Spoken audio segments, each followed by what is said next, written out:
Bismillahirrahmanirrahim. On the demand of Shivansh BSc Banaras Hindu University ए, ये problem dynamics की है. डायनेमेटिक्स इन 2 डायमेंशन चैप्टर से. ए particle describes a curve for which S and Sai vanish simultaneously. तो ये था ए particle describe A curve with uniform speed v if the acceleration at any point s be v square upon c upon s square plus c square. C is a constant. Prove that the curve is s is equal to c then psi. हमें बताया गया है कि curve पर एक ऐसा point होगा जहाँ पर एस और साई दोनों एक साथ ज़ीरो हो जाएंगे. इस चीज़ का हमको यूज़ करते हुए कर्व का इक्वेशन फाइंड करना है. जबकि हमको ये बता दिया है कि कर्व का जो पार्टिकल मूव कर रहा है उसका एक्सीलरेशन जो है वो v square c upon s square plus c square के इक्वल है. तो सबसे पहले जो हमको गिवन है कि पार्टिकल की यूनिफॉर्म स्पीड v है. तो हम लोग जानते हैं कि v जो यूनिफॉर्म स्पीड है उसको हम लोग लिखते हैं v को ds ओवर dt और ये कांस्टेंट बताई गई है. और टेंजेंशियल एक्सेलरेशन होता है d2s ओवर dt स्क्वायर.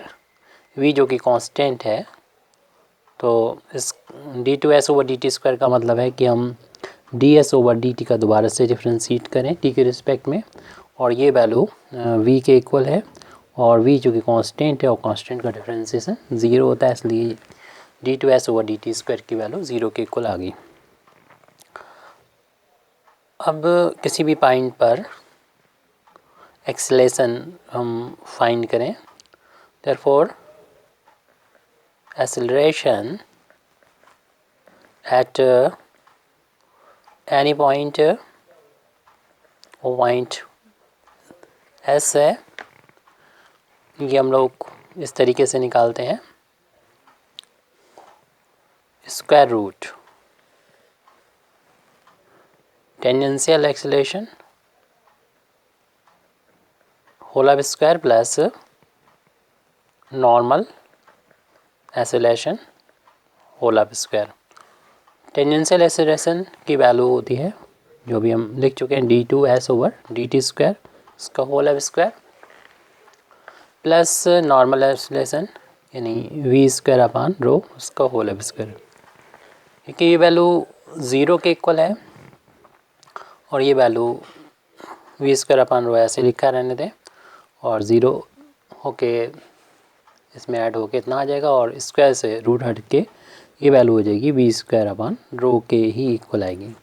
जबकि हमें क्वेश्चन में दे दिया है कि जो इसका एक्सेलरेशन है उसकी value v square c upon s square plus c square के इक्वल है. ये हमको दे रखा है. ये तो इतना आ गया. इसको हम अगली स्टेप में अगर लिखें तो क्योंकि ये चल रहा था किसके equal acceleration at any point S, ये हम अपने फार्मूले से निकाला तो इसकी वैल्यू इतनी आई v स्क्वायर अपान रो. और जबकि ये गिवन है ये दोनों आपस में इक्वल होंगे और यहाँ से v स्क्वायर से v स्क्वायर कैंसिल कर देंगे और इस तरीके से हमारे पास जो बचेगा c upon s square plus c square is equal to ऊपर 1 बचेगा 1 अपान रो. और फिर हम इस रो की जो वैल्यू होती है जो कि ये रेडियस ऑफ कर्वेचर होती है और इसका वैल्यू होती है D S over D Sai के इक्वल होती है. तो इसलिए हम इसकी वैल्यू को जो पुट करेंगे D S over D Sai और ये पलट जाएगा. इसको पलट के लिखेंगे तो ये D Sai over D S इसको लिख सकते हैं. लेफ्ट हैंड साइड में हम देख रहे हैं कि ये एस का एक फंक्शन है, तो डी एस को हम लेफ्ट हैंड साइड में ले जाएं और इसको राइट हैंड साइड में, मतलब वेरिएबल को सेपरेट कर लें। यहाँ पर एस और साई वेरिएबल है, तो इनको हमें सेपरेट कर लेना चाहिए। तो जब सेपरेट करेंगे तो इसको जब उधर मल्टीप्लाई करेंगे तो हमारे पास डी साई की वैल्यू आ जाएगी सी इंटू डी एस। हमने डी साई को इस तरफ लेफ्ट हैंड साइड में लिख लिया है और वैल्यू बचेगी एस स्क्वायर प्लस का सी स्क्वायर। यहाँ पर सी कांस्टेंट है और एस वेरिएबल है। अब दोनों साइड हम इंटीग्रेट करेंगे, किसी के रिस्पेक्ट में नहीं, क्योंकि पहले से यहाँ पर 1 का इंटू मान लें तो साई का इंटीग्रेशन साई के रिस्पेक्ट में ये हो जाएगा। सी इंटू में है, कांस्टेंट है, तो इंटीग्रेशन के साइन से बाहर भी ले सकते हैं, तो 1 अपान में बचेगा ये सी स्क्वायर प्लस एस स्क्वायर, ऐसे भी लिख सकते हैं इसको डी एस। और हम लोग फार्मूला जानते हैं 1 अपान ए स्क्वायर प्लस एक्स स्क्वायर का फार्मूला।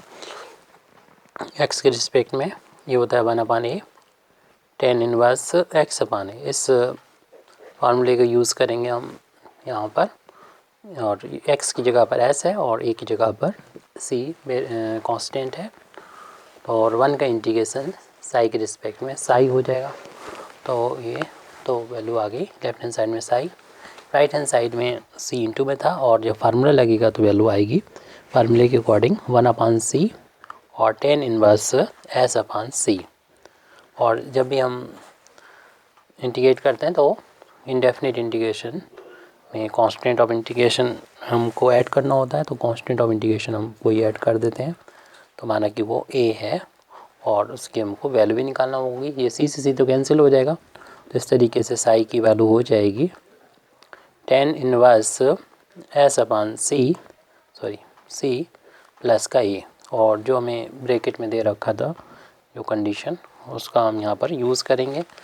कि हमको ये दे रखा था for which S and Sai vanish simultaneously, यानी जब एस और साई एक साथ जो है वो हो जाते हैं ज़ीरो, तो ये हमको दे रखा है गिवन दैट साई की वैल्यू ज़ीरो है और एस की वैल्यू भी तब ज़ीरो के बराबर है। और इसको इक्वेशन नंबर हम जब 1 में पुट करेंगे तब ये वैल्यू हो जाएगी 0 is equal to ten inverse 0 upon C plus A. तो 10 इनवर्स 0 की वैल्यू जो होती है वो हमने जानते हैं 0 के इक्वल होती है। इस तरीके से ए की वैल्यू हमें मिल गई 0, ये वैल्यू पुट कर देंगे इक्वेशन नंबर 1 में। Putting this value in equation number 1, तो इक्वेशन नंबर 1 हो जाएगा psi is equal to ten inverse s upon C plus का ए की वैल्यू 0, इसको यानी साई की वैल्यू आ गई 0 ऐड होने के बाद एस अपान सी, और 10 को जब उधर ले जाएंगे तो 10 साई हो जाएगा एस अपान सी, और सी का उधर मल्टीप्लाई करेंगे तो मिल जाएगा सी 10 साई इजिकल टू एस। तो एस की वैल्यू दे रखी थी सी इंटू 10 साई। हमको जो सेंड किया गया था क्वेश्चन यही प्रूव करना है, और जो सेंड किया गया था उसमें थोड़ा सा करेक्शन होगा, उसमें करेक्शन कर लीजिएगा।